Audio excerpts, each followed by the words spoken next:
Okay, so we're on YouTube as well.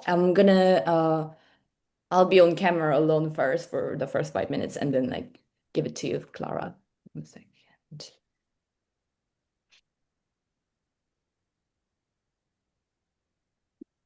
Hi everyone, thanks for joining. We'll give a couple of minutes for other people to join as well. Can you tell me if you're only seeing me on a big screen and Steve, Clara, Richard on a small screen on top? I just want to make sure that everyone's seeing the same screen as I am.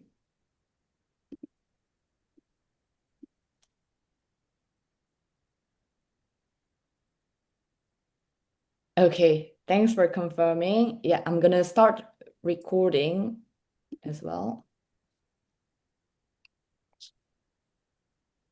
Thanks everyone for letting me know. We'll give it a couple of minutes and then we'll get going shortly. Yeah, for now you can, okay, you can only see me for now, but you'll be able to see the speakers shortly.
Okay, I think we are ready to start. Uh, So, yeah, hi everyone. Welcome back to everyone who's already been with us before in the first 2 years, and welcome to everyone who's their first time to join. My name is Huani. I'm one of the organizers of this series in advanced political economy. So, before we kick off, I'll just speak a little bit briefly about the project, what it's about, what we're trying to do, and some quick housekeeping, and then I'll give the floor to today's chair, Professor Clara Mattei. So this series, our series in advanced political economy, we started in 2022, jointly organized by departments of economics at SOAS, University of London, where I'm based, and New School for Social Research in New York. We ran the series for 2 years, had many valuable discussions, starting from what is political economy and how to understand the economy in a not mainstream way, and how productivity grows and where profits come from, and so on and so forth, and of course, labor and social reproduction, among many other topics. So these discussions that we had in the first 2 years provided important tools and framework for us to understand, like unpack what is going on in the world and the material conditions that shape our daily life. So all of these lectures that we've done in the past are on our YouTube channel, SOAS X NSSR X free, if you want to go back and watch them. In like altogether, our lectures have gathered almost 68,000 views so far, and that's on top of all the like live Zoom webinar attendees. So after the 2 years, we took a quick break, a year break, to take stock and think about where to take it further from there. And we decided that it's time that we go beyond academia, beyond university walls, to start the conversation with the workers, with working people, union members, community, grassroots organizers, activists, civil society members, and like basically everyone who is interested in understanding the current economy and interested in fighting for a system that's built in the interest of the working people. So this year we have some new collaborators, really exciting. Free Forum for Real Economic Emancipation has joined us as a co-organizer alongside the Department of Economics at SOAS and New School.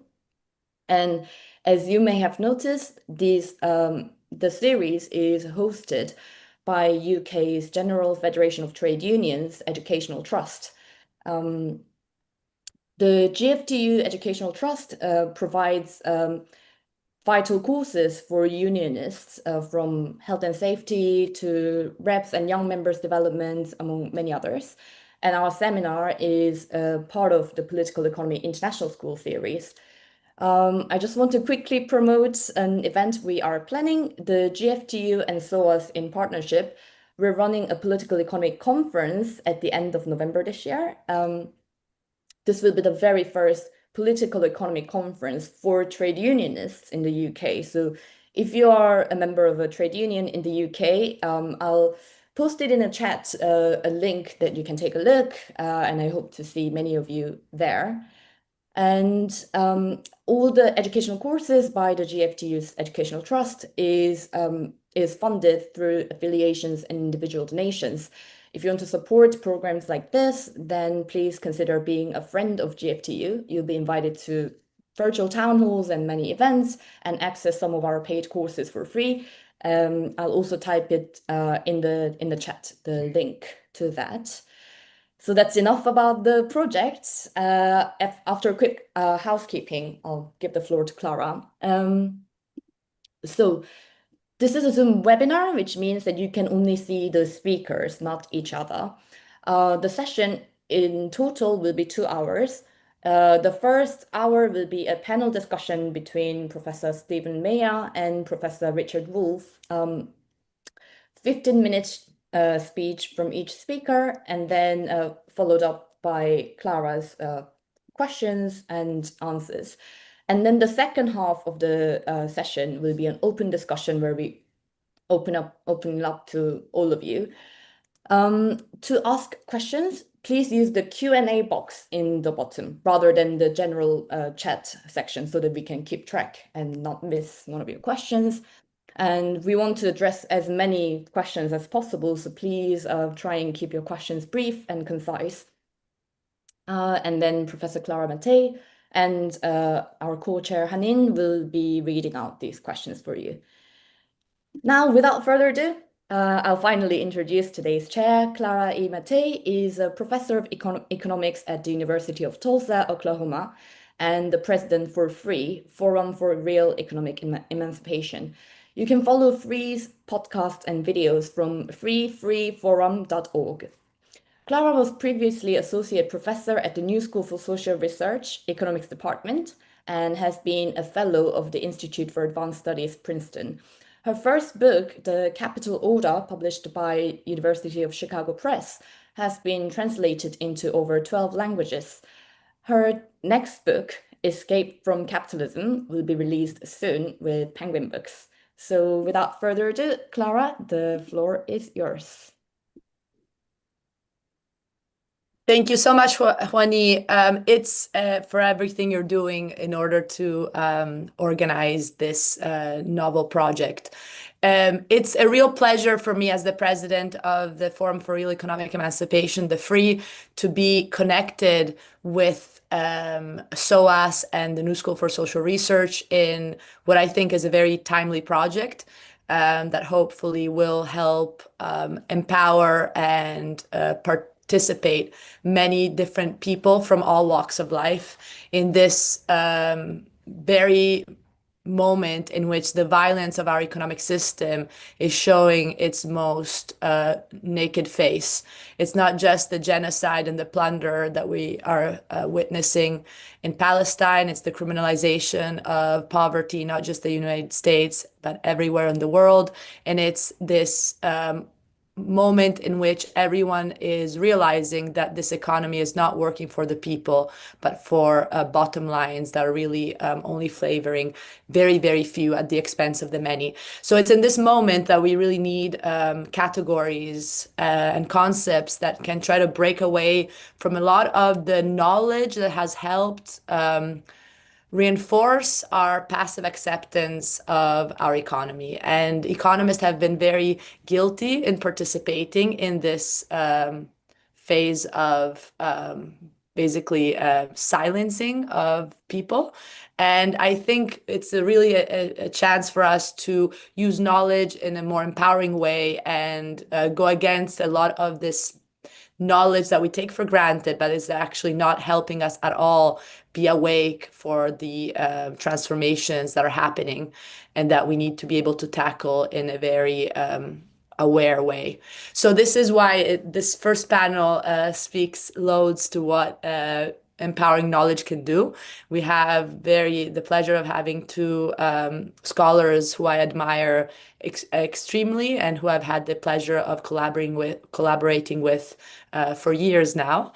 We will begin with Steve Maher, and then I will introduce Richard Wolff, Professor Richard Wolff. So let me just briefly introduce Steve Maher. And oh, before I do that, I would like to say, of course, the title of the talk is The Changing World Order, Tariffs, Trade Wars, and More.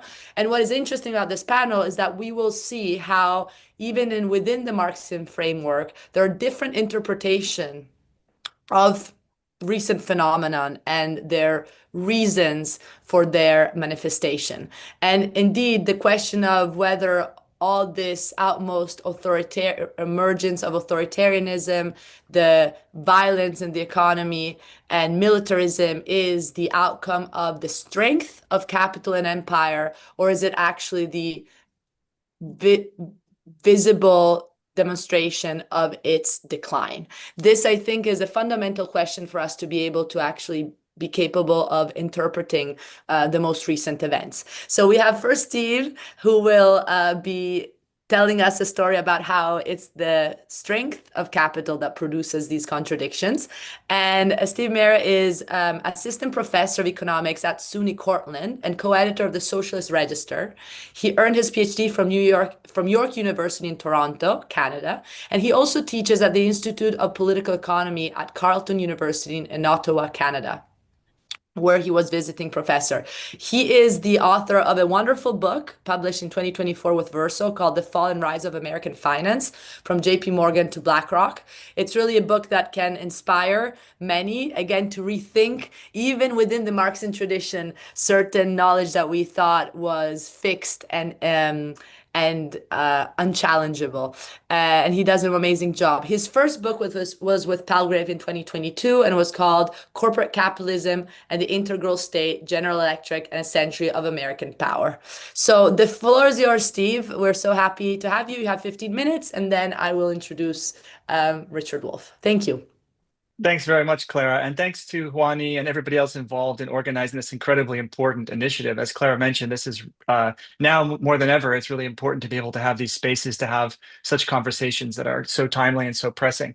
So I want to start by just pointing out that, by challenging, I think, the conventional view that Trump's tariffs, which have been widely interpreted as a reaction by capital to American decline.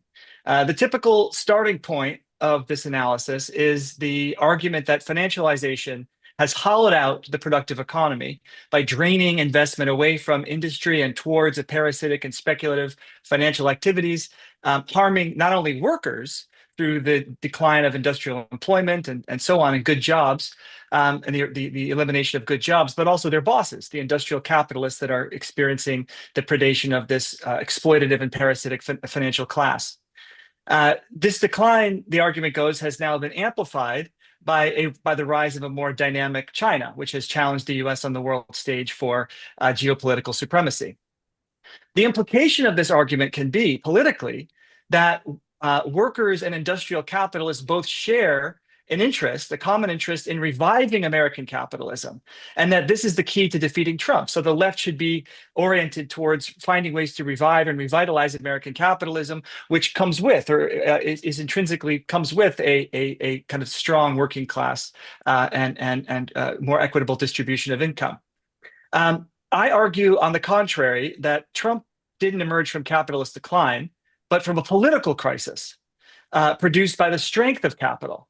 So not an economic malaise, not economic decay, not economic decline, but a political crisis that is rooted in the contradictions of the strength of capital and the success of accumulation. So on the eve of Trump's election, The Economist proclaimed the US economy was bigger and better than ever. The Financial Times declared that it was, quote, soaring ahead of its rivals and had become, quote, the envy of the developed world. By 2020, profits had not only recovered from one of the deepest crises in history in 2008, but had actually reached historic highs. Productivity growth returned a bit more slowly following the crisis, but also by the 2010s had reached its fastest pace in 2 decades. So if this is decline, I think capitalists would have been surprised to hear that, because they're making money hand over fist. Indeed, capital was quite skeptical of Trump's destabilizing impact on the empire and strongly favored Biden-Harris and the Democratic Party as the kind of standard bearers of neoliberal globalization. Harris's campaign was the fastest campaign in American history to raise $1 billion, just 80 days after she announced that she would be the Democratic candidate, which was the most lucrative fundraising quarter in American political history. The only problem was that she couldn't win the election. And I think this observation is critical to understand the nature of the crisis, because the crisis stems precisely from the fact that capital does not directly control the state. If it did, things would have gone differently. The state is relatively autonomous from capital. It is a political representative of the general interests of the system as a whole, but not directly under the control of any individual capitalist or group of capitalists. And moreover, it's formally democratic. However undemocratic we know the capitalist state may be, formally speaking, it's democratic. And so that invites populist backlash and can express a populist backlash against capitalism. So the US empire had, by all appearances, been highly beneficial for capital. This empire initially emerged following World War II as the United States, as the American state took on a unique role in making a global capitalism, not separate national capitalisms, not regional capitalisms, but one globally integrated capitalism, interconnected through cross-border flows of trade and investment. The United States came to govern an informal empire comprised of formally independent and sovereign states interconnected through these economic relationships, and came to express the general interests of the global capitalist system as a whole. And the rise of finance was actually key to this. It was an institutional foundation of the US empire, not a sign of its decline or weakness, which facilitated the free movement of investment internationally and tied together this global system. So finance was all about increasing the competitiveness, increasing the interconnection of the global system. But however profitable it may have been, global integration also led to the devastation of industrial regions. It led to growing precariousness on the part of the American working class and the defeat of labor. It led to the concentration of wealth, and it depended upon the imposition of austerity by an increasingly authoritarian state. All of the very grievances that Trump would later mobilize. So these were outcomes or underpinnings of the success and profitability of global capitalism in the American empire and the forms of class discipline that were required to sustain it. It was after 2008, the 2008 crisis, long-standing festering discontent with the political and social institutions, political and economic institutions governing American society and global capitalism, erupted into a full-blown legitimacy crisis. This was rooted in the collapse of industrial employment, which really started in 2001, with the so-called China shock, as China was brought into the WTO. But that sharp drop in industrial employment accelerated after 2008 very sharply, and impacted very significantly whole regions of the United States. It also, the 2008 crisis also had a severe impact on a petty bourgeoisie that was very closely tied to the housing sector. And the housing boom itself was part of the process of financialization that underpinned global capitalist integration. And also a very harsh impact of that crisis on small capitalists. On the eve of Trump's election, corporations were raking in record profits while labor's share of national income plummeted to its lowest level in a quarter century. So these harmful impacts of the crisis, in terms of the expansion of a surplus population, 1/3 of the working age male population was excluded from the labor force altogether by the time Trump came to be reelected in just recently in 2024. That persisted despite the recovery from the 2008 crisis. So the surplus population is expanding, precarity is expanding, the inequality is expanding, and corporations are raking in record profits all at the same time. So this is persisting through the recovery from 2008. And indeed, the impact of the COVID-19 closures and the return of inflation after 2021 all continue to worsen the social conditions for broad swaths of the population, ultimately creating the conditions whereby Trump could become president. As Marx put it, what we saw in the period since 2008 was nothing other than the accumulation of wealth at one pole and the accumulation of misery at the opposite pole. And yet at the same time, capital was unwilling to engage in the kinds of class compromises with workers, social democratic compromises that could have re-legitimated accumulation. So the pressures of global integration and liberalized financial flows created a situation where capital could not be compelled to enter into the kind of class distributional bargains that had legitimated capitalism in the past and might have re-legitimated it in the lead up to Trump's election. This resulted in a polarization of options. Either workers could undertake a radical confrontation with capital to move toward more democratic control over investment, or face continued globalization. In this context, the marginalization of the left meant that it was unable to provide a plausible path out of the crisis, leaving the hard right as the primary social force able to capitalize on the resentments and contradictions of the uneven development of globalization to come to power. Trump was elected by blaming bad trade deals to gain power within a state that is still formally democratic and relatively autonomous from capital. So Trump then is now, having been elected on this platform of blaming previous administrations' bad trade deals, which were very profitable for capital, he's now attempting to use the substantial autonomy of the executive of the American state, which was a bulwark of globalization, insulating the core centers of state power from popular intervention, sustaining austerity and sustaining global liberalization. He's now using that very autonomy to carry out his agenda. So only by adjusting the costs and the benefits of empire can Trump possibly hope to appease business while also satisfying his fractious base. But this won't be easy. So he's working to build support among capital by offsetting damaging tariffs with massive tax breaks while ruthlessly attacking the working class. Meanwhile, he's trying to appease workers, the petty bourgeoisie, and small capital with nationalism and promises of offshoring. It is all going to be very difficult to pull off, to say the least.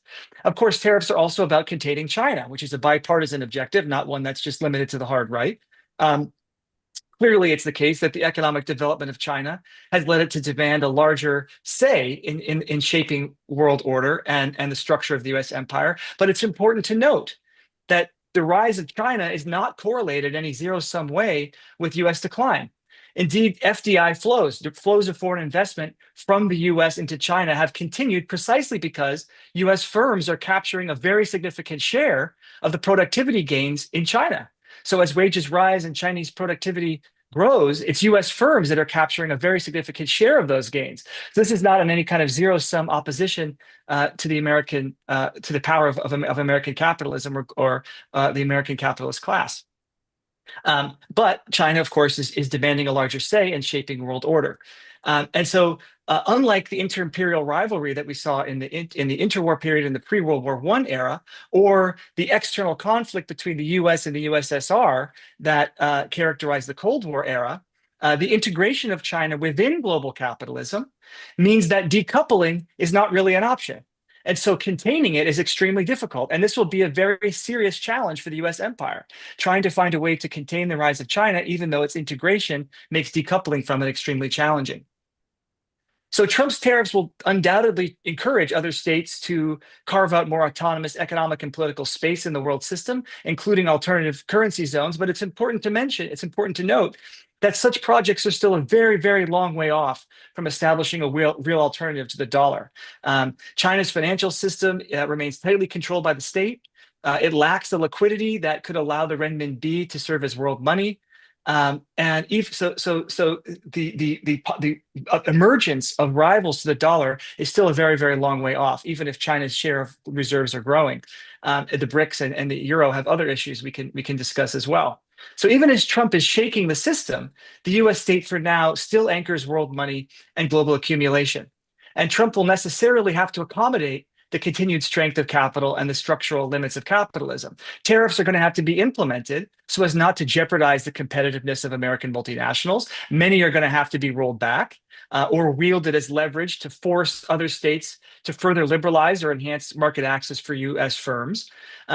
Insofar as these tariffs lead to chaos or even economic crisis, delegitimate the empire, or push other countries to make self-protecting adjustments and retaliate, they risk the empire's future, and capital will respond appropriately or respond in kind. So far, capital has adopted a wait-and-see attitude and allowed Trump the space to pursue his international and domestic agendas, which are basically aggressive bullying abroad and the construction of a neo-fascist authoritarian state at home. So all of this highlights the bankruptcy of the Democrats as an opposition force. They are sitting around and waiting for Trump to collapse rather than challenging him. They believe they can sweep back into power by holding together the broadest possible coalition of big capital, which will inevitably, they believe, become alienated by Trump's chaos and back their return to the White House and in Congress in the upcoming midterm elections. The question becomes, at what point and under what conditions would some part of capital break to the hard right?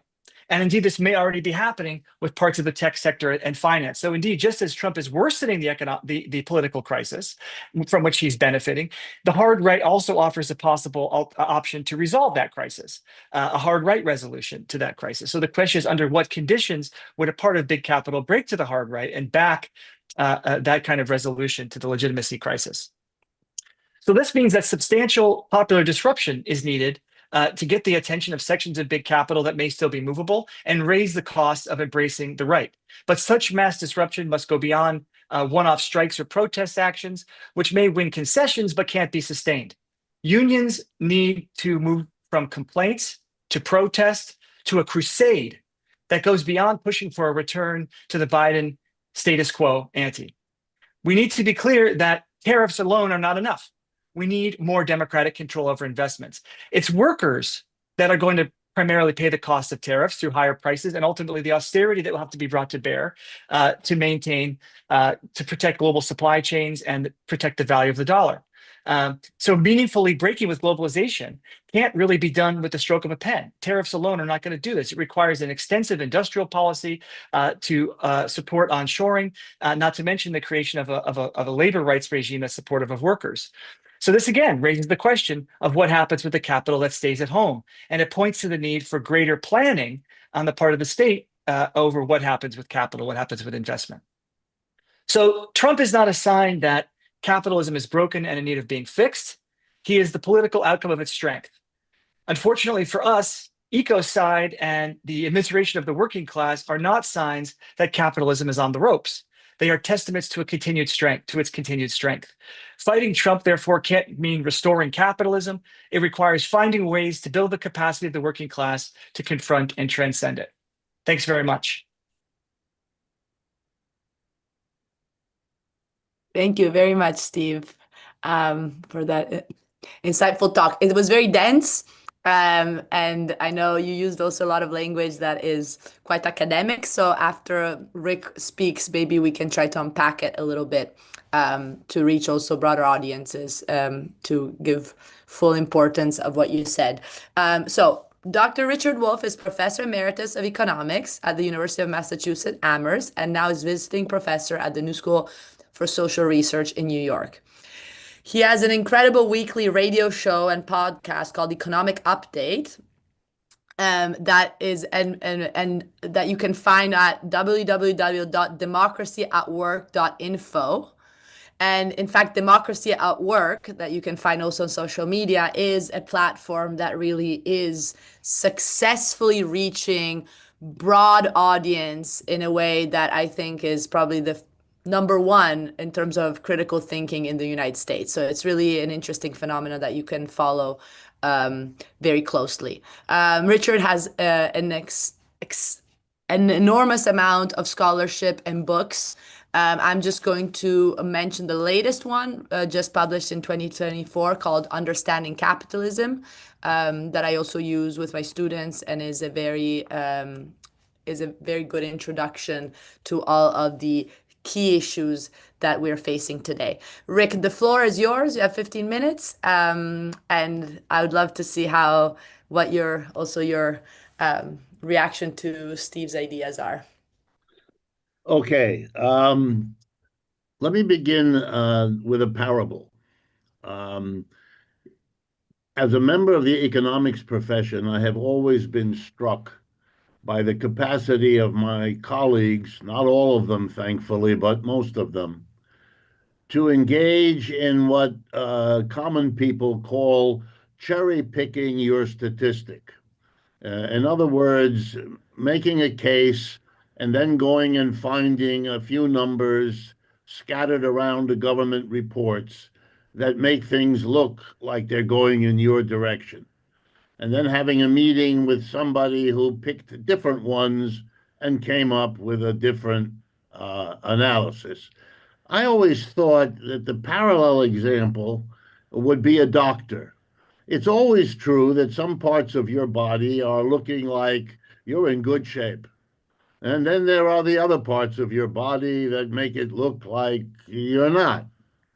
And if you look at only the one or the other, you will get the one or the other view.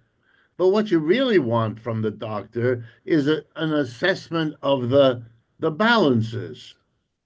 As a student of Marx, that's what I thought he was teaching us to do, to look at the system, in this case, capitalism, to notice where it has signs of growth and strength, and then to notice where it has signs of failure and decline, and then come up with some sort of assessment of the balance.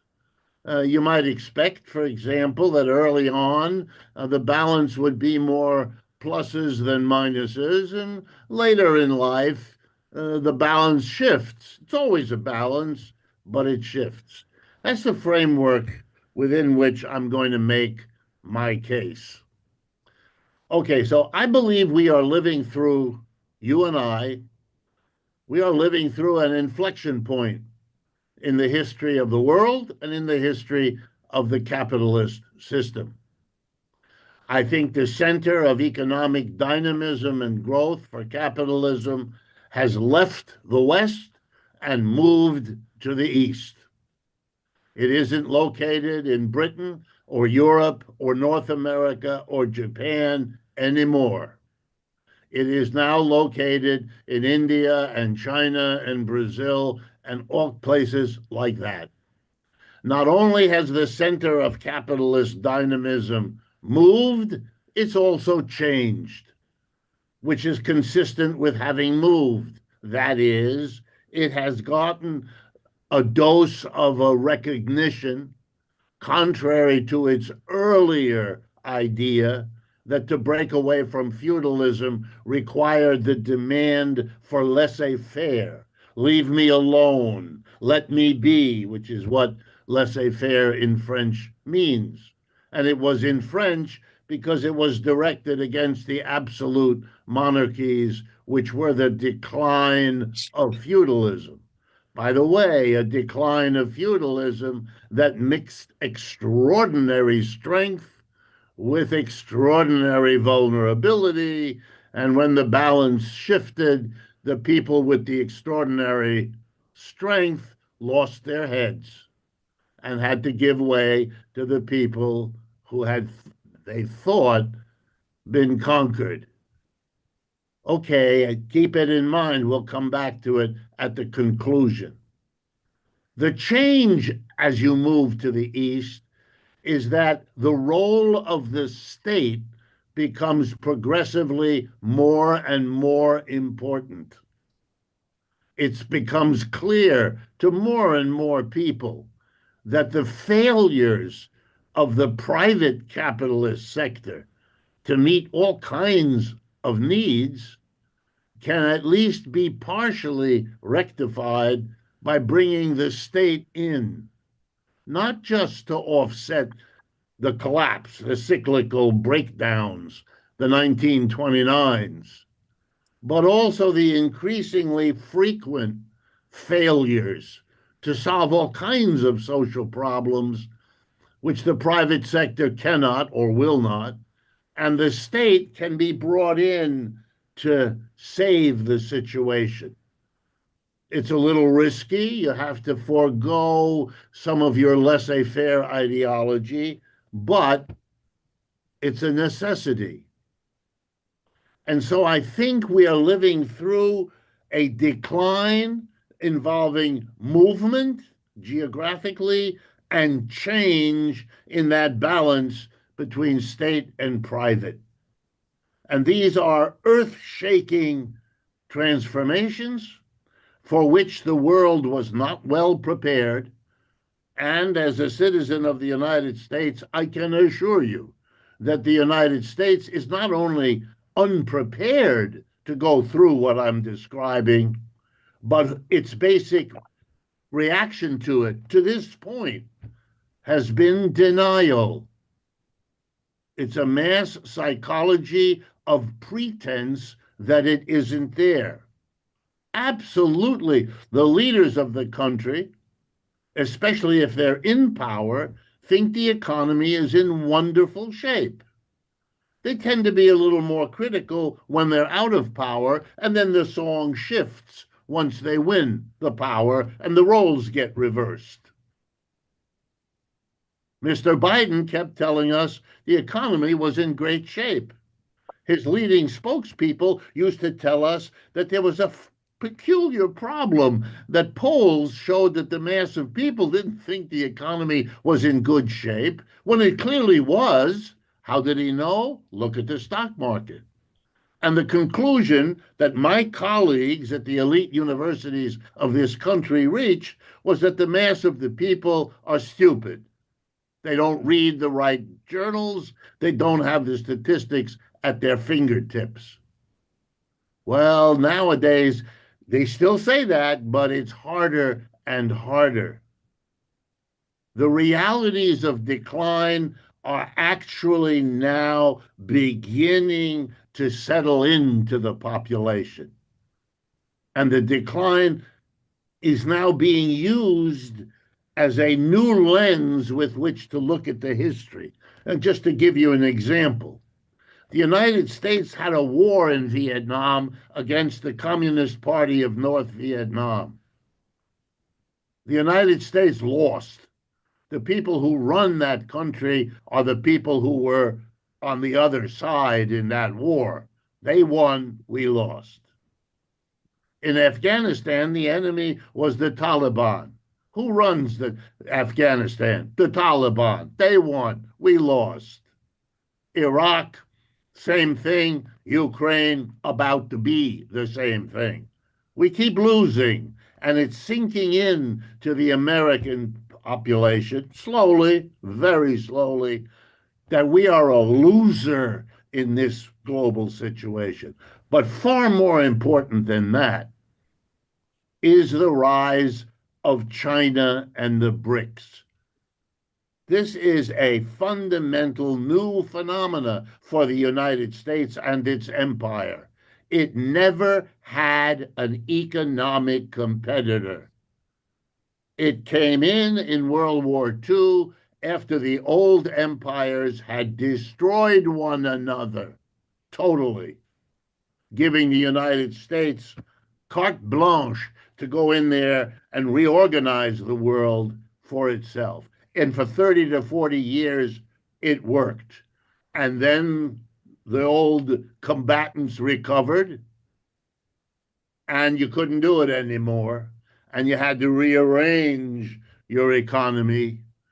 And they tried. And for 30 to 40 years, they did a reasonably good job. It wasn't successful, but it kept the system going. The biggest price was to bring in the Chinese and the rest of the world, bring them in enough so that the Chinese could develop independently of the West to at least a partial degree that other countries could not or did not do. Here at home, the only sustaining quality that kept capitalism going was a level of credit that now haunts it at a moment's notice. It could all collapse. Americans are in levels of debt, and not just Americans as individuals. Record levels of household debt, record levels of corporate debt, record levels of government debt. The debt is spectacular in terms of the vulnerability it creates.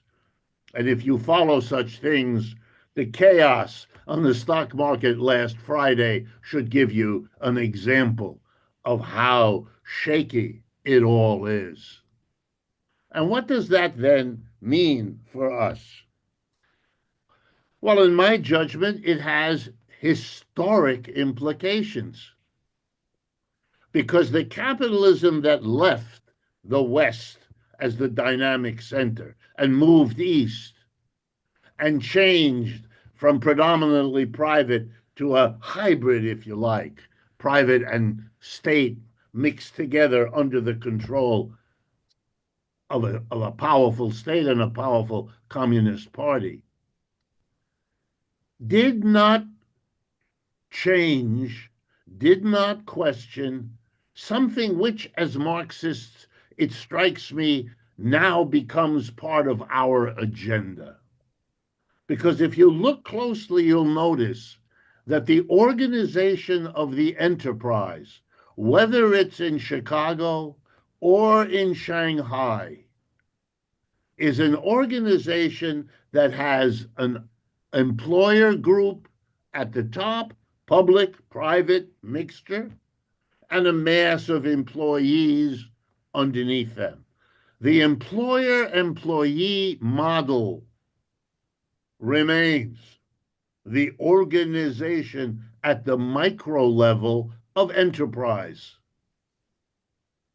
It's as if you had had a shift from private slavery to state slavery, or from private feudalism to state feudalism, and used that change to suggest that slavery was gone because the state was doing it, or feudalism was gone because the state, but we never did that.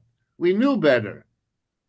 But we've gotten deflected into imagining that when the state and the private change their relative importance within a employer-employee model, we've actually left capitalism. We haven't. Not yet. The changes to state may be powerful, may be important, but they have left undealt with an underlying problem which, as students of Marx, is important for us. Namely, what is the structure of the relationship in production between the employer and the employee? In my judgment, the collapse of Western capitalism, its transition to Eastern, its change from more private to more state, are an interesting concentration of power You might use phrases like concentration and centralization, and they bespeak both kinds of strength and vulnerability and weakness, not either or, both. And the interesting thing for us is to wonder whether or not a kind of solidarity could be developed here in the West with our counterparts in the East, because we have something in common, a class structure of the enterprise which we can oppose and go beyond together. And that makes us stronger than we will otherwise be, because we might have a shared agenda of the transformation at the micro level that we have been waiting for ever since Marx taught us early in the 19th century that that was a core part of what this capitalist system is all about. Feudalism collapsed when arguably it had taken the concentration and centralization of power and wealth to unheard of degrees. Louis XIV or Louis XVI could say to us, I am the Sun King. Not only could he did. I am the most powerful. Who could build a Versailles like me? And then in a few months, he was gone. We're at that point also. Our system is shaking.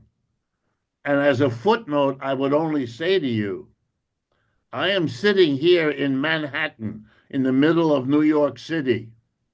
And unless something very strange happens, in a few days, we're going to elect a socialist to be the mayor of this city.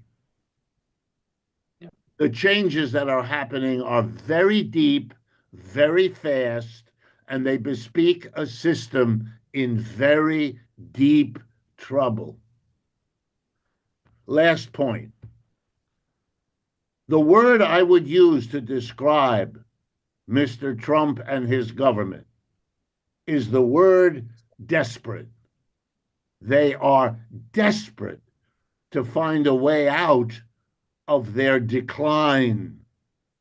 Oh, they will talk a lot. We are the tough guys. Look at them blowing people up in boats in the Caribbean 1,000 miles away. Look at the bluster. Look at the fakery.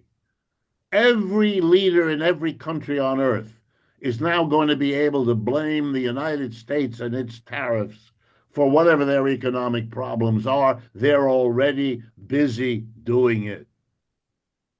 And if I had time, which I don't, I would take this argument and make it even stronger for Europe. Thank you.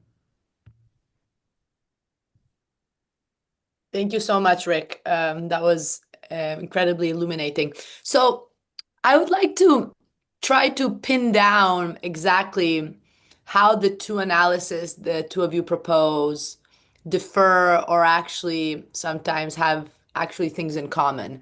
And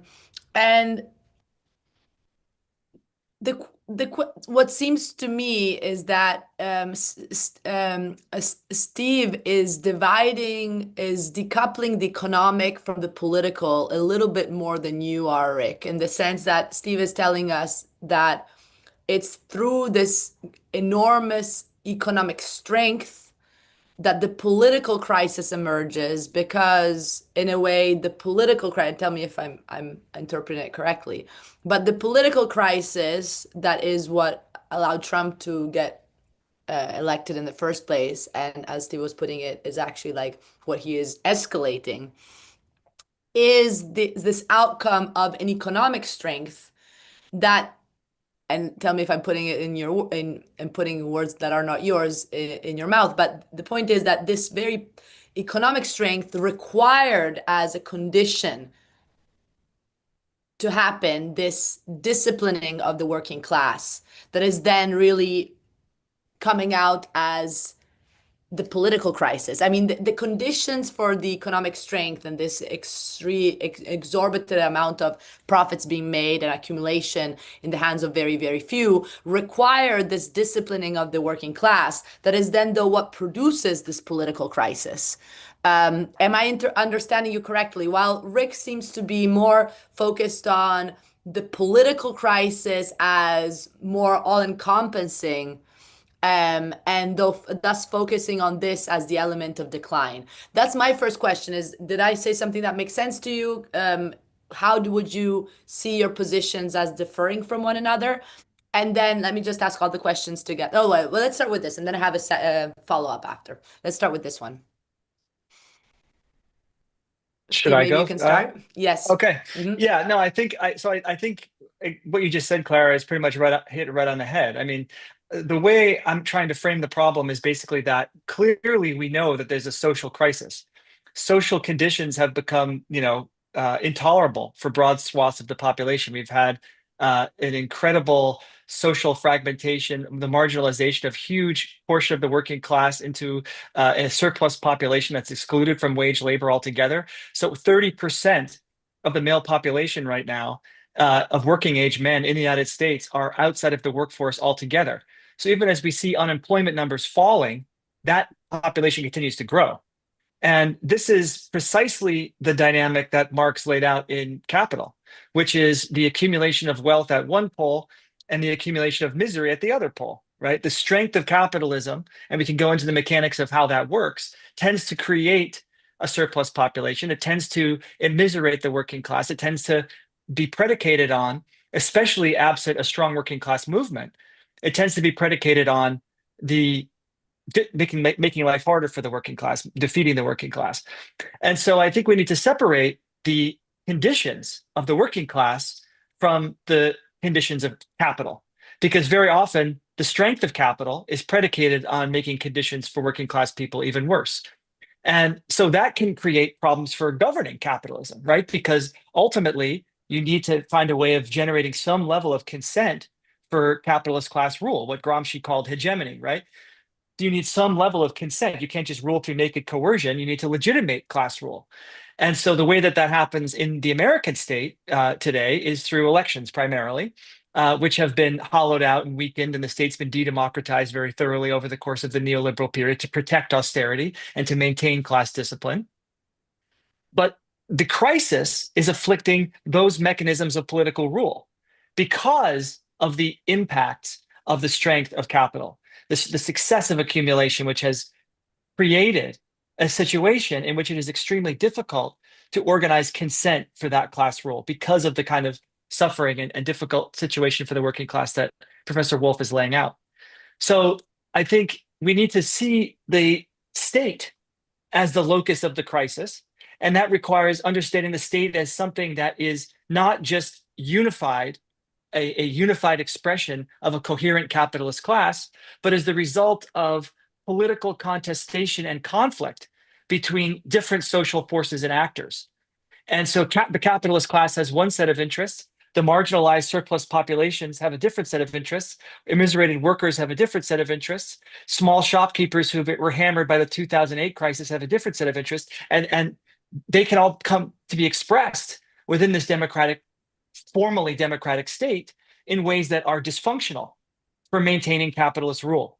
That's the point I'm trying to make. Capitalists cannot rule directly. They're the only ruling class. Professor Wolff mentioned feudalism. Capitalists are the only ruling class in history that is unable to directly rule. Why? Because individual capitalists might not even see themselves as part of a class.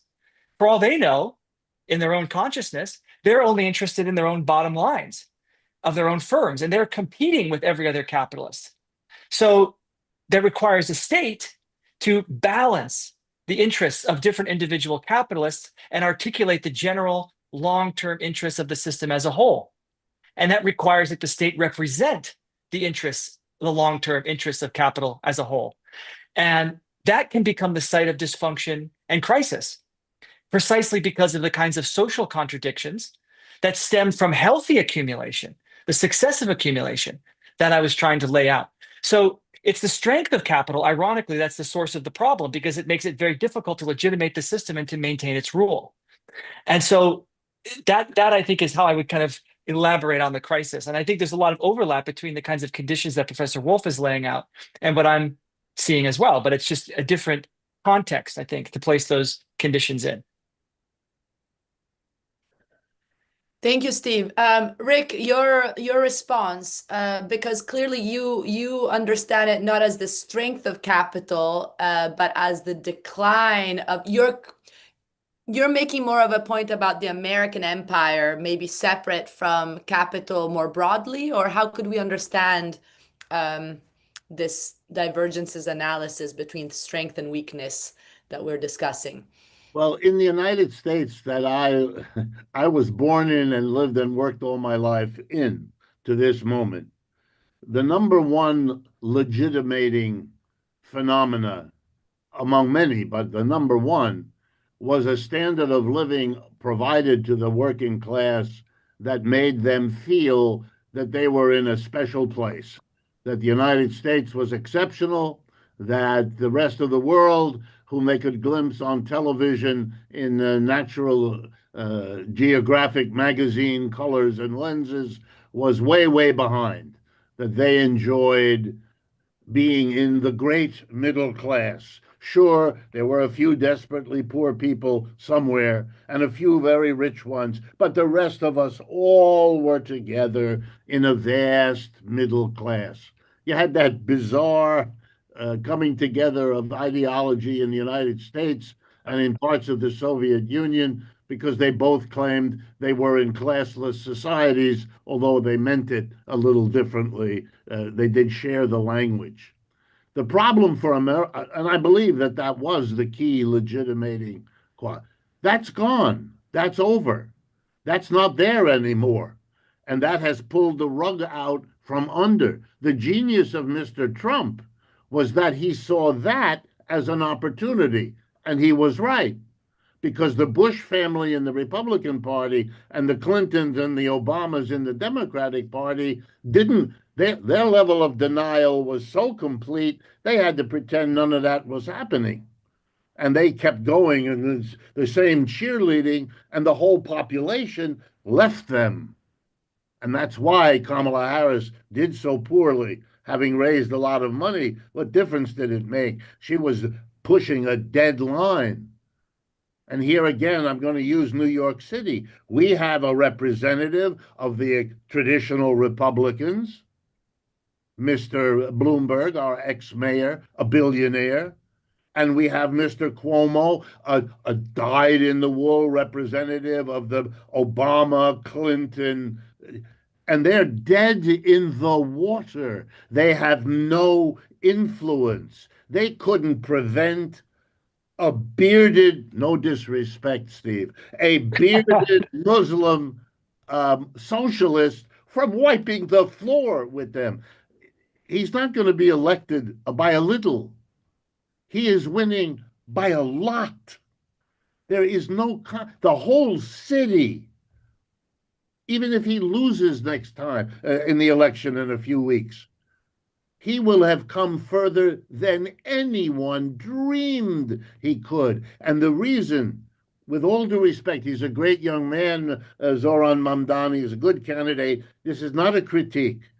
But people are not flocking to him because he's a Muslim or because he's a socialist.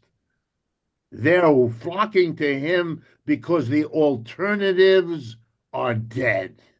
They have no appeal, no charisma, no any. It's the old dead, and that's all he has to say. I'm new, I'm young, I'm different. And that's it. Oh, we'll try you because the others are dead. So for me, Mr. Trump is doing the same thing. This gambit of hitting the whole world with tariffs, what kind of craziness is this?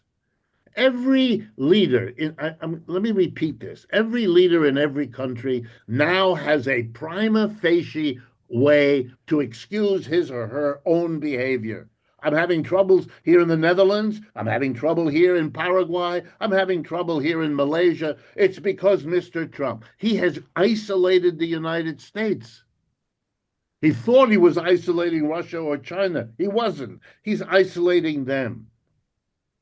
If you add up the GDP, little exercise, of the United States, the G7, it's way less, the total, than the GDP of China and the BRICS. Not even close. It's over.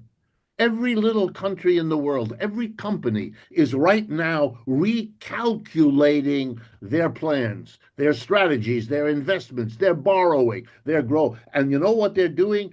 Downgrading the United States and the West and upgrading the East. That's where the deals are made. That's where the railroads are built. It's over the American empire. And it's only the question, how will the United States manage it? Chances are poorly. And what will that mean? It'll mean that we will be looking in a few years like Great Britain already looks, which is an economic and political disaster that only gets worse because it indulges itself in the lunatic idea, all due respect to our hosts in Britain right now, but to blame Europe for your problems, to have a Brexit, and then to discover now, 10 years later, that wasn't a very good idea. That's not the problem that it wasn't a good idea. It was purely an effort to avoid dealing with what it means when you're no longer the empire of the world. You're a small offshore island of the continent of Europe. And you got to come to terms with that.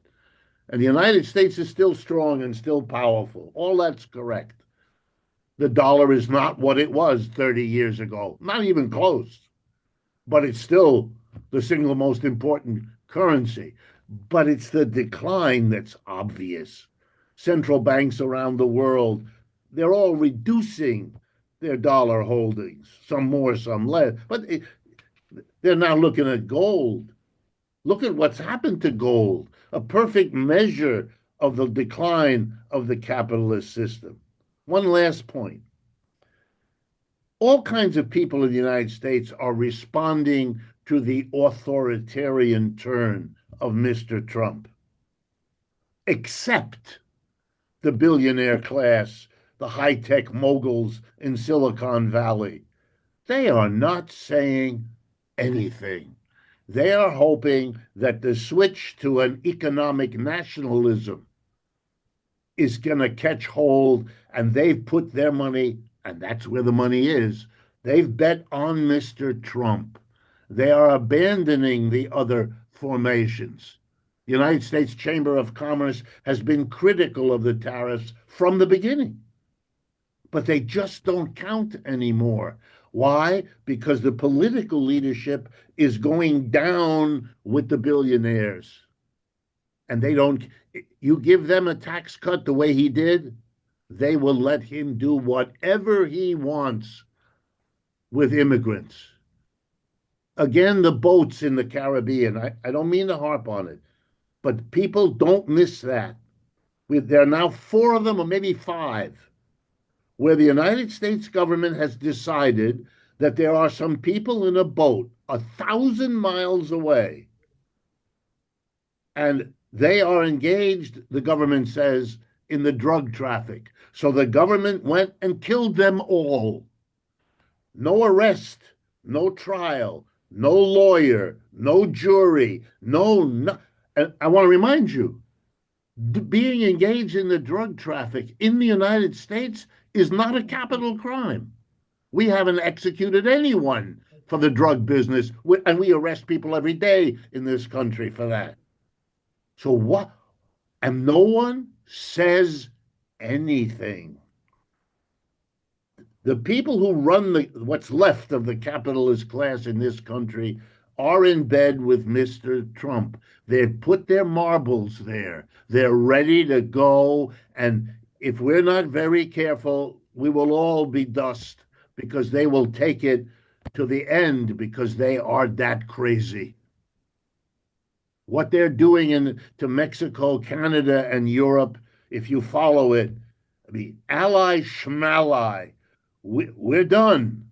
We're going to whack you all into tributaries, or we're not going to let the game be played. I think that's why Mr. Xi Jinping dances carefully. They know what they're dealing with, and I think we have to know too. Thank you, Rick. Absolutely. So it seems that the message here, given that the topic is tariffs, is that this is just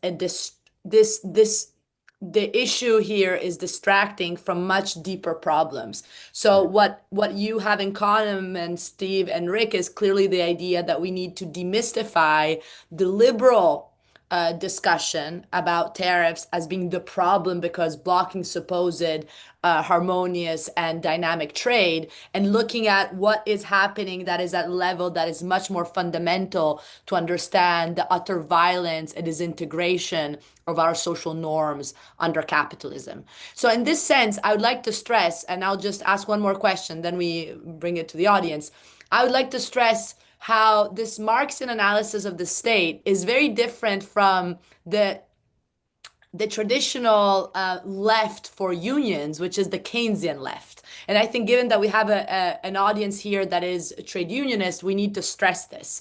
What you both were pointing out is, in fact, that the alternative here is not more state, because the state is the capitalist state is based on exploitation of the working class in a very structural sense, and is that this conflict is what we need to keep in mind in order to actually try to move forward in a more humane way for a society that is not based on the utter destruction of human lives. So in this sense, do you think that what is happening with Palestine and the incredible solidarity that we've seen for the Palestinian people, who are ultimately workers, and those workers who are the most impoverished by these global colonial enterprises, do you think could be a way to figure out a novel identity that also brings traditional workers away from the idea that they can side with the state in order to somehow gain? And so this can the Palestinian question help the disillusionment about how the working class, if allied with the supposed state, can do better for themselves, and actually show how we need a struggle that is much deeper and potentially unites the workers, in fact, in opposition with a state that has always tried to conceal the violence of our economy? Yeah, I mean, I certainly have found the struggles against the genocide in Palestine, which is not over, by the way. Trump's so-called peace agreement is an absolute sham, and that should be pointed out as loudly and continuously as possible. The Israeli, very far right-wing, neo-fascist Israeli government has already effectively proclaimed its intention to resume the atrocities it was carrying out up until last week, as soon as it can, or as soon as it feels it is opportune for it to do so. And so we should all remain oriented toward fighting against and trying to constrain our own state's ability to continue supporting that genocide, which obviously the role of the American state has been absolutely central to allowing that to continue.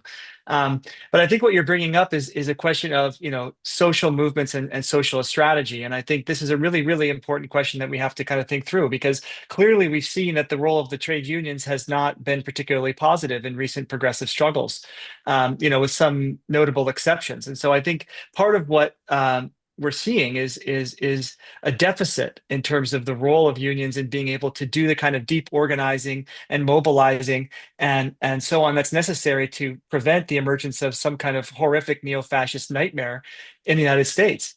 I mean, if it's the case, just as Professor Wolff said, and I totally agree with everything that he was saying in terms of the erosion of the traditional political parties and the traditional representatives of capital in both the Democratic and the Republican parties, and the total failure of liberal capital to do anything to halt the continued sliding into some kind of neo-fascist authoritarianism, which is one of the reasons why I think it doesn't make sense for the left to frame the progressive agenda, the progressive strategy, as being one of revitalizing capital. One of the reasons why that doesn't make sense is because the liberal capitalists have done absolutely nothing to prevent the rise of the right. They've done absolutely nothing to put the brakes on Trump. In fact, they've given him all the room in the world to pursue this aggressive agenda. And like Professor Wolff said, they haven't really done much to constrain him or stop him. So, given that that's the case, any opposition to this emerging regime that's rapidly being consolidated by the likes of Stephen Miller and Donald Trump and others is going to have to come from below, and so it's going to depend on the ability of workers to mobilize in very, very large numbers to raise the cost to business and fractions of capital of even considering breaking to the hard right and embracing a kind of fascist agenda, which would indeed, in many respects, make things easier for them, but it would also create all new contradictions and difficulties.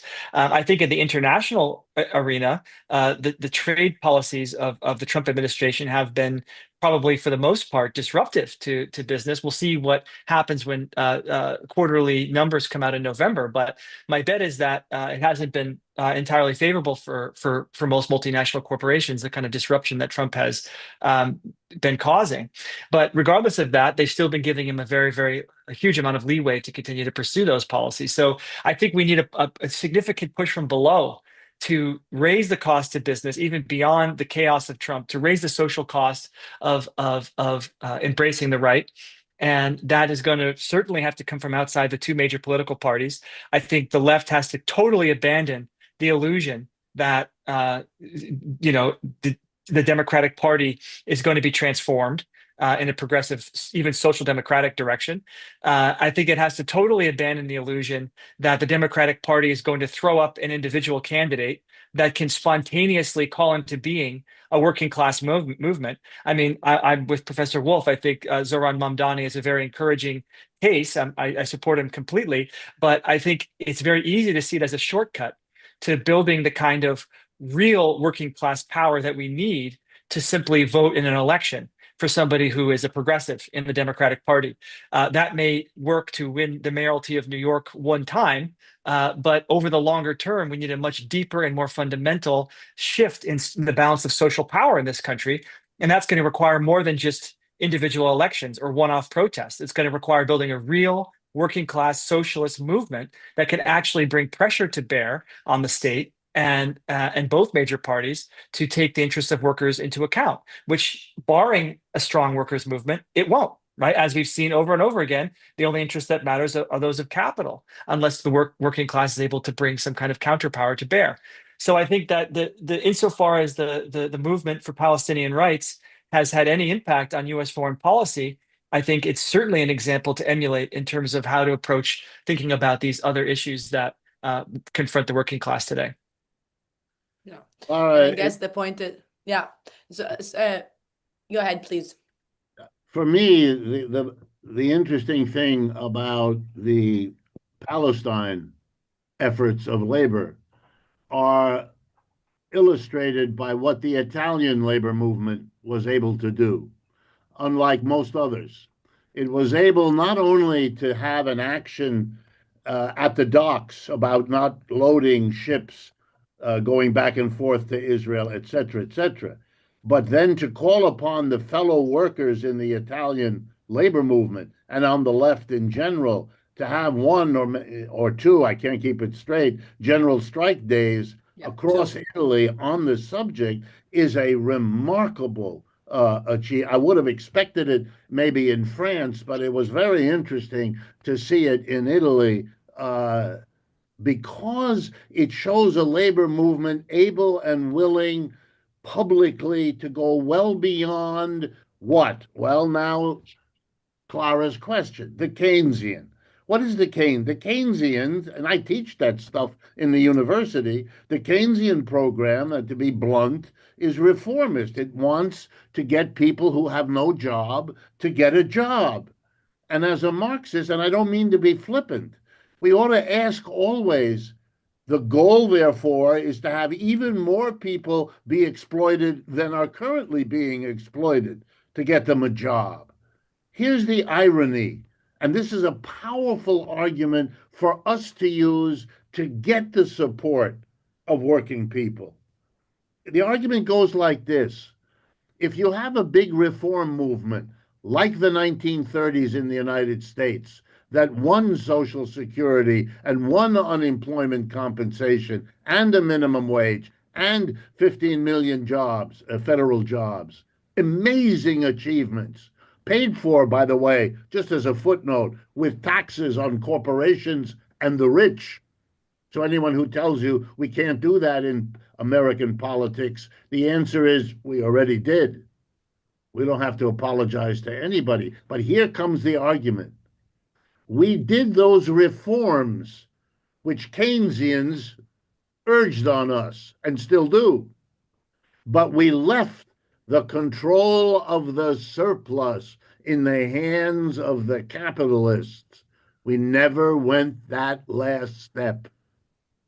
And because we did, they had the wealth, the ability, and the incentive to undo the reforms. And the last 70 years of American history have been the history of undoing the reforms of the 1930s.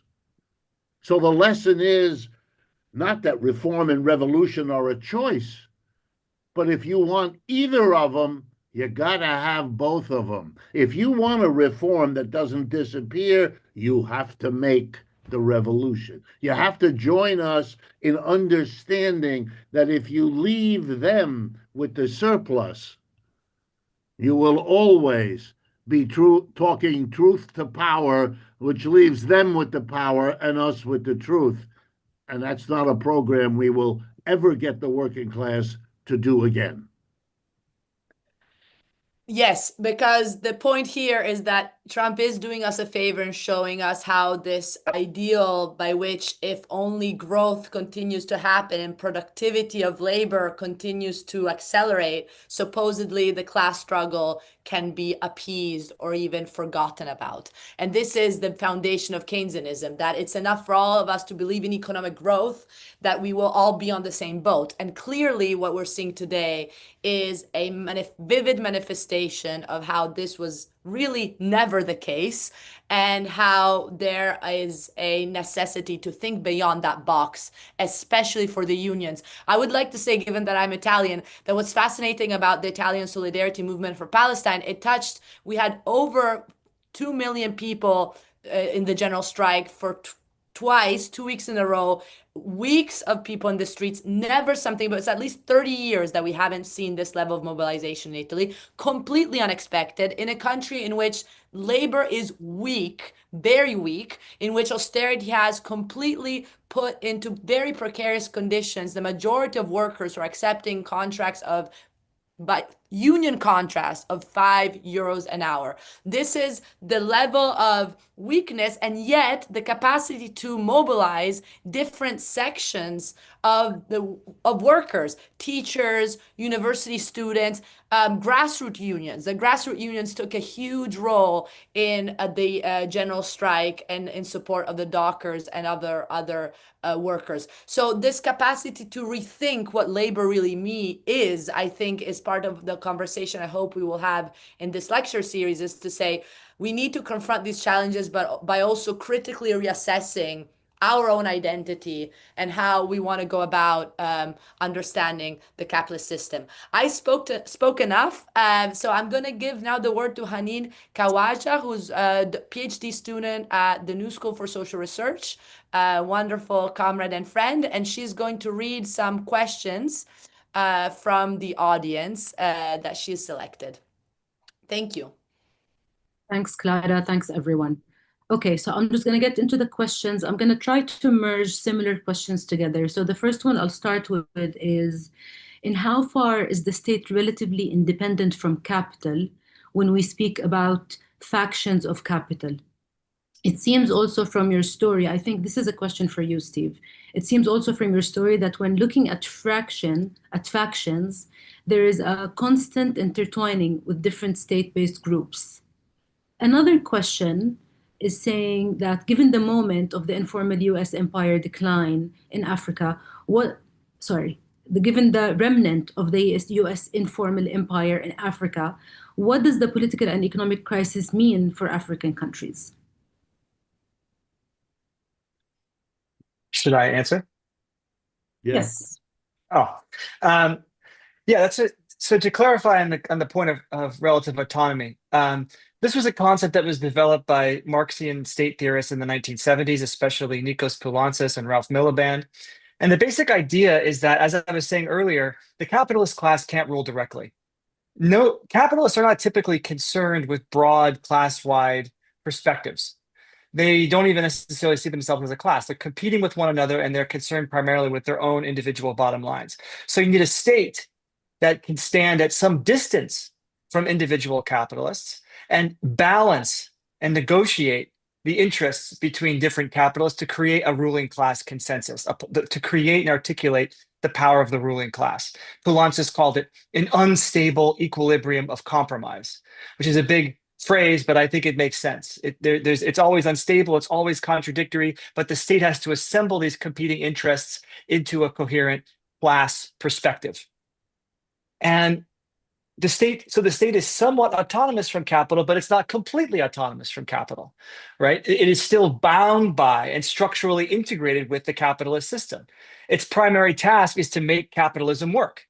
If capitalism stops working, you have rising unemployment, you have crisis, you have all kinds of problems that would result in popular dissatisfaction with whatever government's in power, as well as problems for the capitalist class. So the state has to be functional for capital accumulation. It has to make capitalism work. So it's structurally bound to reproduce the power of the capitalist class. And it does capitalist things, therefore, without needing to be told to do capitalist things by particular capitalists.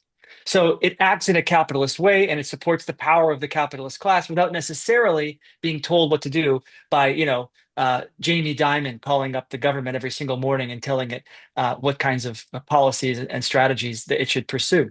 So the state is autonomous from capital, but also integrated with capitalism. It has to articulate and organize the general long-term interests of the system as a whole. And of course, there are different connections between particular groups of capitalists and the state that are very deep, and that has to do, one can analyze that and see how those connections actually shape in a significant way the internal structure of state power. What parts of the state are the most important? What parts are the least important? Well, one of the biggest shifts in state power since the 1970s, for example, has been the increasing power of the central bank. Why? Well, partly because the rise of finance in the global economy, which is the nerve center of global capitalism, facilitating the movement of investment all over the world. And that sector of capital is very closely connected with the central bank. So the central bank is managing the problems that are the most important for holding together global capitalism. And that's tied to the fact that the financial sector has become the most powerful part of the capitalist class. So there's all kinds of interconnections between particular parts of capital and the state, which then shape the way that the state is structured. And it also shaped the way that capitalism is structured. What parts of the capitalist class are most powerful and most significant at a given time? And in my book with Scott Aquano, as well as my first book, which Clara mentioned earlier, we try to trace some of that through historically. In terms of what the crisis means for African countries, I have to say I'm not an expert on the political economy of Africa by any stretch, but I can broadly say that the shift that Trump has implemented of America First, an America First economic strategy, one of the many things that it does not have in common with a socialist policy of a more progressive economic strategy is precisely that it is based on America First. It is based on we keep our resources, we keep our wealth, and the rest of the world can screw off. And I think one of the major issues with that are questions of economic development and the debt that the American state and other European and North American countries owe to developing economies, but also what Professor Wolff was saying earlier, the urgent imperative to cooperate at a global level on dealing with the climate crisis. Right? He was mentioning employment relations, but I think the same point could be made with regard to climate change, which cannot be solved by any one country. Obviously, it requires a global cooperation, which is the antithesis to the kinds of market competitiveness that capitalist industrial strategies, such as that favored by Joe Biden and the Democrats, tend to act directly against. So we need a socialist vision for economic cooperation at a global level among European states, but also among emerging and developing economies to address the social and ecological problems that are only going to become more pressing.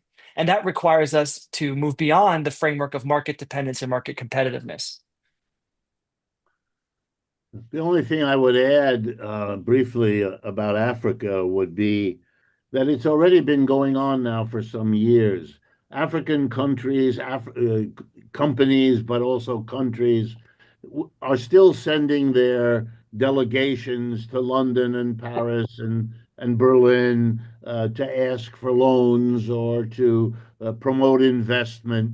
But instead of returning back to their African country after the mission, they go to China and India and Sao Paulo in Brazil, and they repeat the pitch because they are now able to play the one center, the declining center of capitalism, the West, against the ascending, rising power in the East. And remember, the collective GDP of China and the BRICS is now much greater. It's a wealthier bloc that you're going to help from than you are the old ones. And as a result, more and more development projects are happening in African countries in cooperation with China or India or Brazil or the BRICS. What Mr. Trump has done is accelerate that process. Why? Because he has taught a lesson to every company and country in the world. You do business with the United States, you're doing business with a desperado. They're going to hit you with a tariff. They're going to hit you with a ban, a sanction. Who the hell knows? It's not safe to associate yourself with them. If you depend on them for anything, a market, an input, no, try to find another place, because you will not encounter a wall of tariffs from other parts of the world, anything like what Mr. Trump is doing. So you are better off. These are the practical, everyday realities which are shifting the whole economic universe of Africa away from the West and to the East. And it's not just Africa. The same is happening in Latin America. The same is happening in parts of Asia. For that matter, it's being discussed even in parts of Eastern Europe, notwithstanding the Ukraine war. So we are watching. That's why I begin this way. We are in a transition.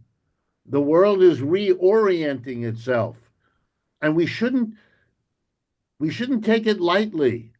Europe has been the center of the world in its own mind, but even through colonialism in a very practical way for many centuries. That's over. And that's not going to disappear the way it is going now without leaving all kinds of ambivalences, traces, contradictions in its wake. This is a major shift, dramatic as much as the Renaissance or the Reformation were when they brought Europe into the position it occupied for the last so many centuries. Thank you. I'm going to move to an interesting question, I think, that I will read out, and then I'm going to add to it something that I'm also wondering about. So this is from Stacy, and she's saying that Rick began by saying that people cherry pick. And in this case, Steve seems to be pulling numbers that are different from Rick's. So how do you justify this difference. I'll add to this by saying that it seems that there's agreement. The state is desperate, the working class are struggling, and the middle class is almost vanished. And there seems to be agreement that any movement needs to be grassroots. But I agree with Stacey. It seems that when you are looking at the question of whether the US is doing okay, Steve is looking at the strength of capital. I think I would like to understand maybe more of how are you measuring, like, what is the strength of capital? Is it the financial market? And is this a statement that you are making on how the US has been doing thus far? Or are you saying that this strength, based on the information we have today, can and will continue because it is a tool that can sustain this strength? And then the flip side of that is goes to Wolff, and you're saying that we're seeing a decline and the dynamism. So you're focusing. So Stephen is focusing on the financial aspect of the economy. To me, it seems. But for you, Rick, you're focusing more on the dynamism, on the productive side of the economy, and you're saying that this has moved to the global south. And my question is for both of you: is this sustained? Can capital and financial markets continue to be the foundation that holds the US in its place? And if yes, how? And then for Wolff, I would ask, what is coming next? Because even though the dynamism has moved, and I agree with you, the US still seems to be in a position of power, at least politically, hegemonically, internationally, right? So what is the next piece of the puzzle that's going to fall? And for you, and then for Steve, what is the piece of the puzzle that will continue to hold it in its place? Or is that not the statement you're making? That's a really thoughtful and very complicated question that gets, I think, at the heart of what we've been kind of talking about here. So I appreciate that, both Stacey and Haneen. So in terms of the strength of capital, the key argument I'm trying to make here is not at all to cherry pick. It's to try to make the case, which I think Marx makes in Capital, that unless there is a strong labor movement, the kind of Keynesian class compromise that Clara was just referring to a moment ago is off the table. And in fact, the strength of capital tends to come at the expense of the working class. I think there's this conflation that can happen, which is actually common to Keynesianism, of the interests of capital and the interests of workers. If the working class is doing poorly, if we're seeing social crisis, if we're seeing working class living standards declining, if we're seeing the working class left without healthcare, if we're seeing the expansion of unemployed and marginalized populations, then that must mean capitalism's falling apart. But actually, capital, the strength of capital, is predicated on those things happening. Unless there's a strong working class movement that can fight for the interests of the working class against capital, then that is exactly what the outcome will be. The accumulation of wealth at one pole and the accumulation of misery at the other pole. So it is necessary to build a working class movement to make things worse for capital in order for them to get better for the working class. So the decline of working class living standards and things getting worse for the working class is not the same as capitalism falling apart. As a matter of fact, it's the precise opposite. The strength of capitalism caused the weakness of the working class, and in fact was predicated on the weakness of the working class. And so we can look at profit numbers, right? Profits are at record highs. I don't think that's cherry picking. I think profitability is the central axis regulating the capitalist economy, the central factor regulating the capitalist economy, and profits are at record highs. I think you see at the global level, you see the role of the dollar internationally. It's true there's been a marginal decline in dollar holdings in recent years, but a lot of that in the past year or so has to do with the declining value of the dollar. So the value of those dollar holdings by central banks has declined relative to other currencies. It's also the case that if you look at the IMF reports that study reserve holdings internationally, the renminbi, the Chinese currency, has appreciated somewhat in terms of the central bank holdings of that as a reserve currency, but it's like 2%. The dollar is 50%. And the other currencies that have gained most in the past 5 years or so have been currencies that the Federal Reserve backed after the 2008 crisis with unlimited swap lines of credit. So part of the dollar being the international reserve currency also means that the Federal Reserve is the world's central bank. And it played that role after 2008 and even more during the COVID-19 crisis by supplying central banks all around the world with unlimited supplies of dollars, thereby backstopping and stabilizing those currencies. So if you look at the currencies that have appreciated most, more than the Chinese renminbi in terms of the share of reserve holdings globally, they're currencies that the Federal Reserve supported after 2008 and therefore demonstrated that in a moment of crisis, it stood behind those currencies. So what we actually see is diversification of reserve holdings based on the demonstrated backstop support of the Federal Reserve for this basket of currencies. And so investors can diversify and still benefit from the overwhelming power of the Federal Reserve to navigate crises. And that's exactly why gold and cryptocurrency and all the rest of it can't replace the dollar. There's no central bank standing behind gold in the event of a crisis. There's no central bank standing behind cryptocurrency, at least not yet, in the event of a crisis. So managing crisis requires the involvement of the state, and the US state has been very, very deeply involved and getting more so since 2008 in navigating these financial contradictions. The other point I would raise is that China is indeed becoming more powerful, and navigating the rising power of China is a significant challenge for the US empire. I totally agree with Professor Wolff on that. But one has to take account of the fact that China is thoroughly integrated with global capitalism. It is the second largest holder of American debt in the world. It is the second largest holder of American financial assets in the world, dollar assets. So China is thoroughly integrated with global capitalism. A huge proportion of Chinese exports come right to the US market. And China holds dollars so that its own currency doesn't depreciate and make its exports less competitive, right?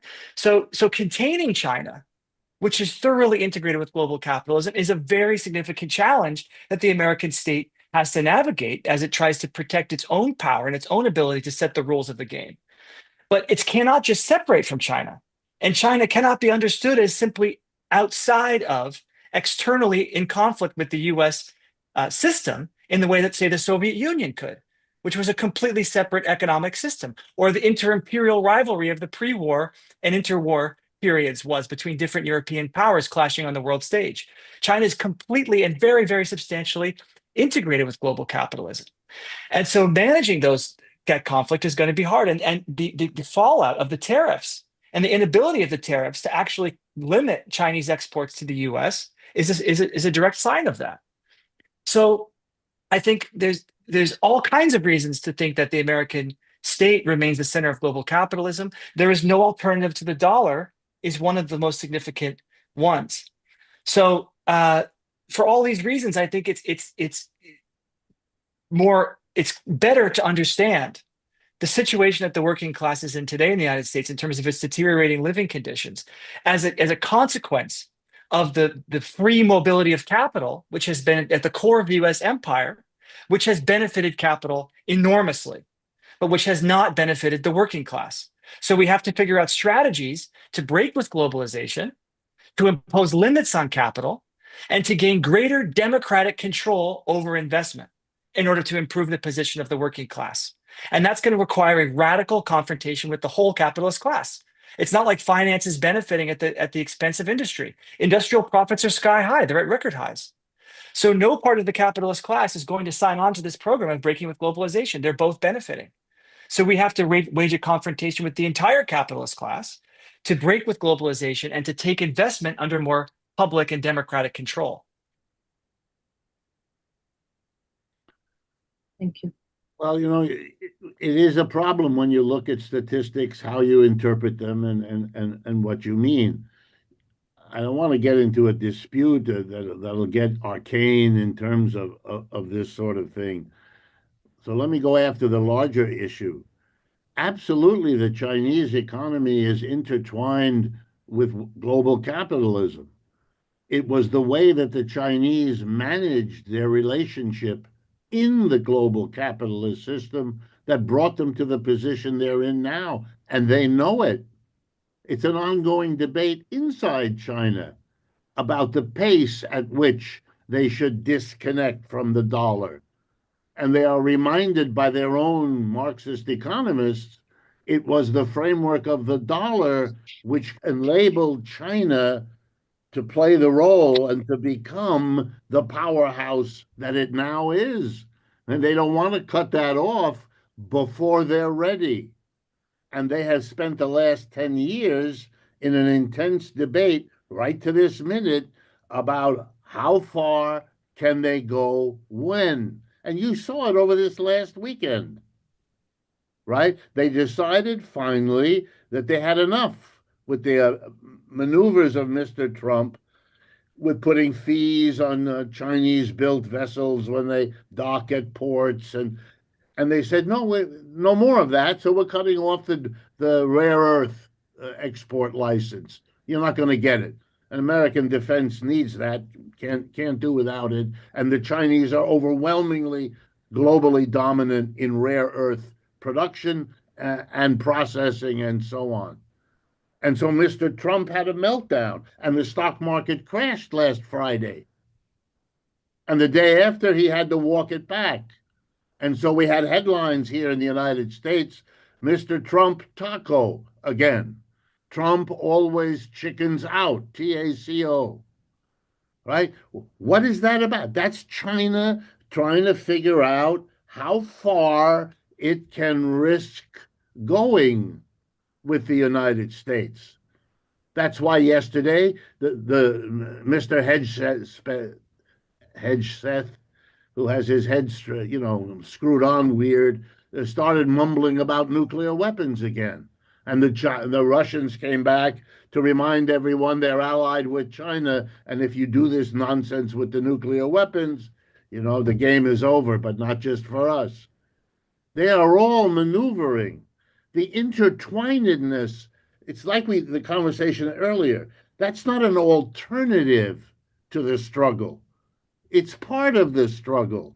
World Wars I and II were fought among capitalist, imperialist countries heavily intertwined with one another, and they destroyed each other. They destroyed each other. In World War I, there was nobody else. In World War II, Russia played a secondary role, even as the Soviet Union. They were intertwined. Nor is the Soviet Union a useful metaphor, because economically, it never was, to this day, an economic competitor of the United States. It was never big enough. Just look up the numbers. Russia is a small economic unit in the world compared to the United States and China, who are two colossuses confronting one another. That's the reality within which these issues are fought out. And my view, to make it real clear, my view is that there's an economic process underway here, and that the states in each case are secondary in their importance, secondary in the influence that they can have, most of the time catching up to developments that are out of their control. The profit numbers of the United States, the Magnificent Seven, the major seven high-tech companies, that's a dominant source of profits. For vast swaths of American capitalism, profits are not very good these days. If you take out the seven, if you take out high tech, it's a completely different story. Story of the stock market, story of distribution of wealth, story of power. There's a reason Mr. Trump is courting those people. It's a reason why at his inauguration he had them sitting right behind him.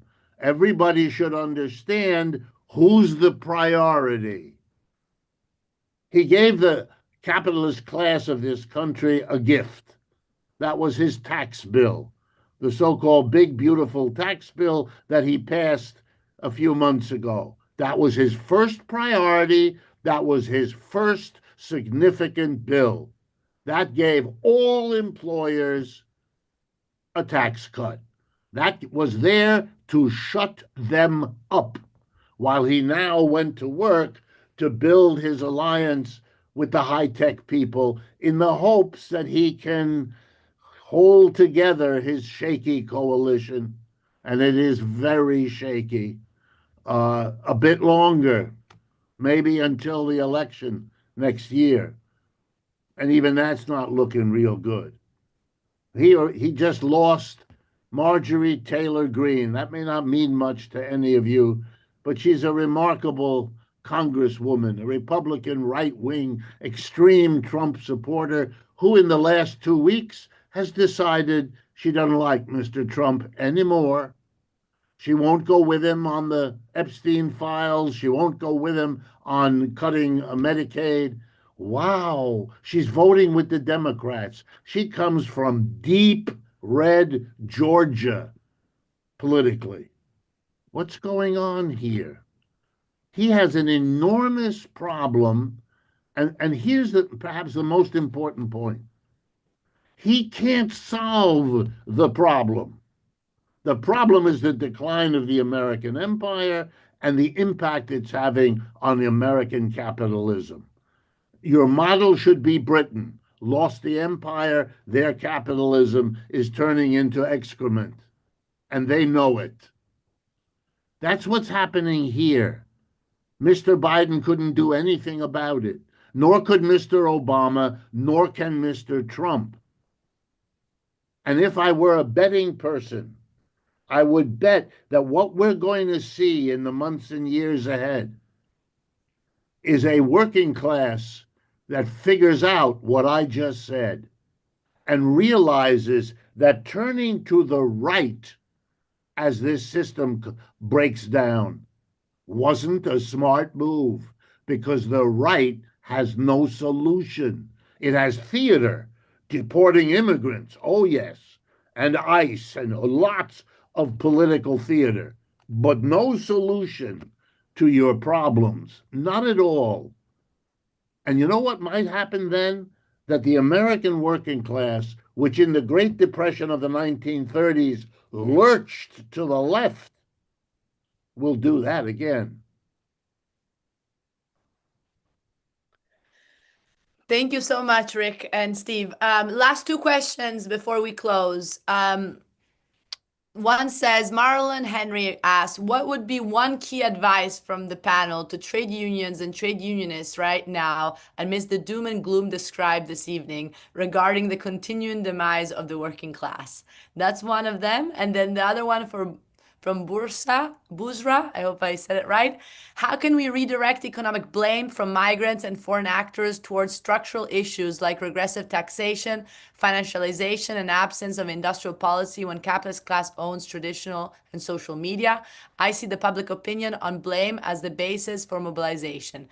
Thank you. On this last question, I also would like to mention that Democracy at Work, that Rick Wolff leads, and the Forum for Real Economic Emancipation, freeforum.org, we do try to provide different narratives. And of course, this is also what SAPE and our alliance is trying to do.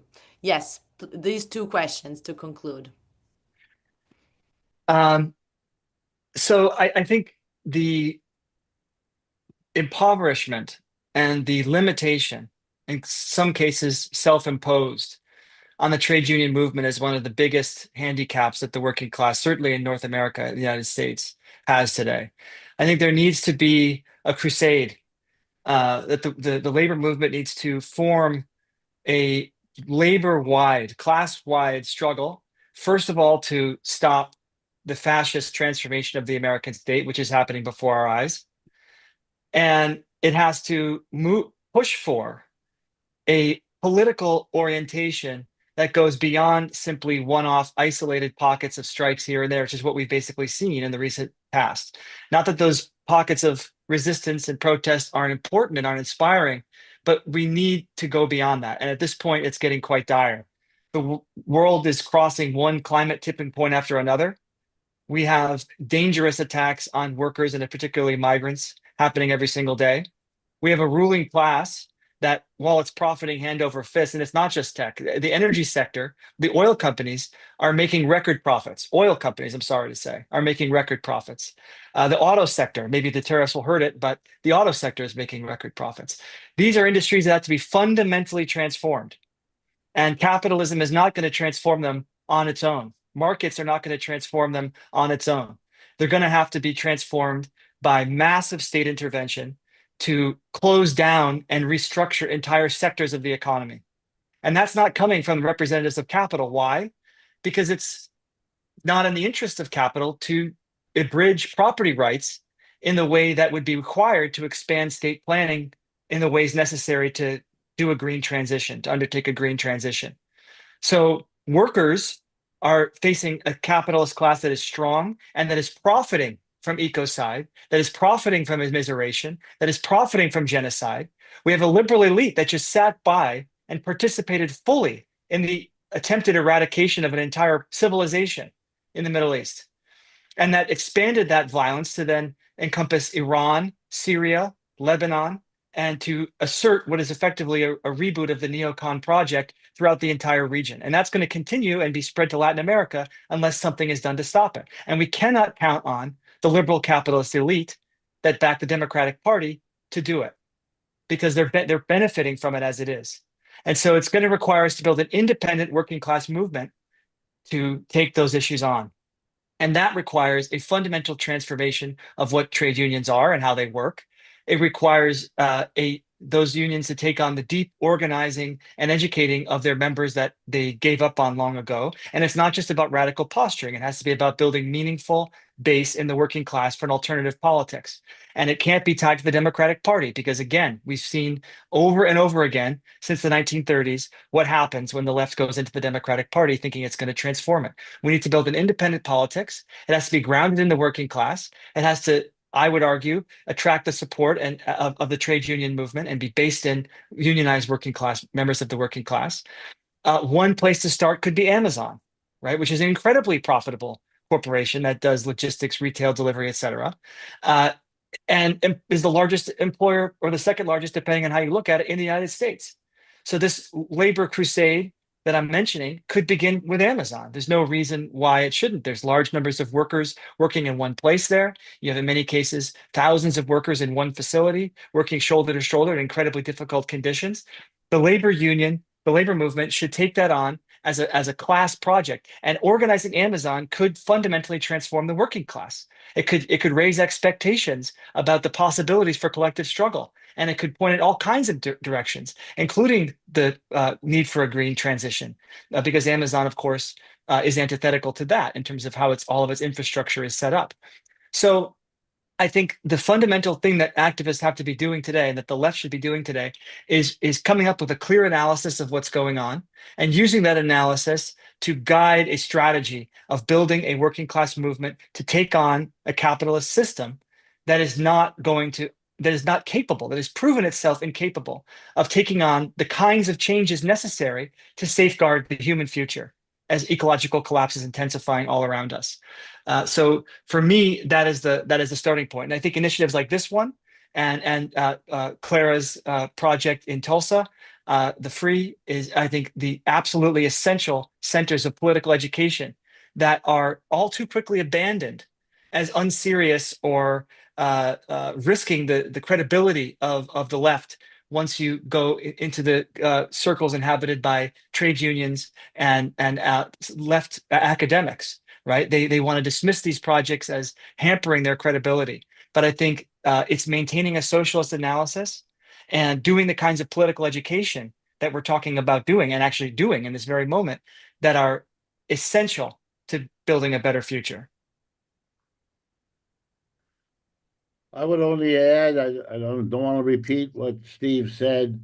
I would only add that I have a lot of confidence in working people to creatively find the ways that make sense to them to make change. And so I focus myself in my conditions in my life on trying to figure out what has held them back.